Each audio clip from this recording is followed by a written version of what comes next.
Je m'interroge ce jour sur la question des conséquences occasionnées par le retrait de la CAN Total 2019 au Cameroun. Tous les experts du Cameroun se sont penchés sur la question. La CAN est montée, la CAN est descendue, on a discuté au Premier ministère, mais ils ont éludé d'apporter les bonnes questions. Quelles seraient les incidences macroéconomiques et microéconomiques du retrait de la CAN 2019? Le Cameroun aura-t-il les moyens de pallier au tsunami économique qui se prépare à l'horizon? Que pourra la banque de Louis-Paul Motazé et Alamine Ousmane May face à cette conjoncture économique austère que traverse le pays ou que se prépare à traverser le Cameroun? Faudra-t-il encore recourir à une dette auprès du FMI, de la Chine ou à un emprunt obligataire pour trouver de l'argent? Question. Savez-vous que des milliers de milliards de francs CFA ont été engloutis dans l'histoire de l'organisation de la CAN Total 2019 au Cameroun, hypothéquant même l'économie du pays qui a dû se résoudre à aller vers le FMI, trouver de l'aide financière pour son propre fonds de roulement? Savez-vous que le retrait de la CAN Total 2019 au Cameroun sera lourd de conséquences à la fois pour l'État et pour les investisseurs privés? Il est plus que clair que le retrait de la CAN 2019 aura un impact sur le budget de l'État. D'ailleurs, qu'est-ce que le gouvernement a fait de 150 milliards de francs CFA contractés dans le cadre de l'emprunt obligataire pour l'organisation de la CAN 2019?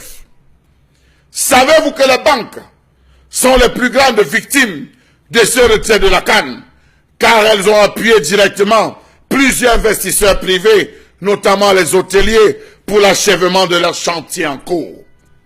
Savez-vous que des milliers de particuliers, des centaines d'entreprises et PME qui se sont endettés dans le but de rentabiliser sur l'événement pourraient défaillir? Savez-vous que sur les 7,5 milliards d'euros de budget national voté pour 2019, plus d'un demi-milliard d'euros étaient liés à l'organisation de la CAN et devront être réaffectés habilement? Savez-vous qu'à l'allure où vont les choses, le Cameroun risque de vivre en conséquence immédiate le surinvestissement, le surendettement et la sous-consommation? Savez-vous que même le FMI avait placé cette CAN au centre des leviers de croissance à court terme de l'économie camerounaise?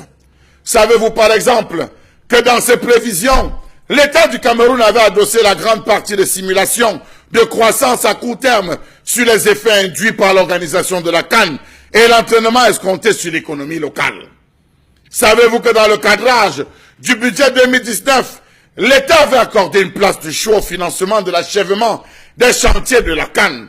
Savez-vous que qu'une part considérable du budget d'investissement public et les dépenses de fonctionnement avaient été affectées à la réussite de cette grande fête sportive? Adopté donc à l'État, qu'adviendra-t-il à ce budget en cours d'exercice 2019, tout au moins pour les dépenses liées à l'organisation de l'événement et à l'acquisition de certains équipements liés à cette fête? Savez-vous qu'avec ce retrait, ce vrai retrait, ce plus que vrai retrait subit de la compétition, la situation pour le Cameroun et les Camerounais s'annonce très et trop complexe?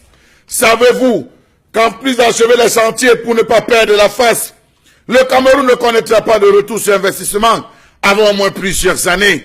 Quel sera donc le palliatif que nos experts en détournement mettront sur pied pour pouvoir redonner du souffle à l'économie locale à court terme? D'ailleurs, d'où proviendront les ressources managériales et financières pour impulser cette dynamique? L'absence de la CAN pourrait avoir un effet de rejet au-delà de la baisse des consommations et par ricochet la baisse des recettes projetées. Alors, il faut dire que le budget de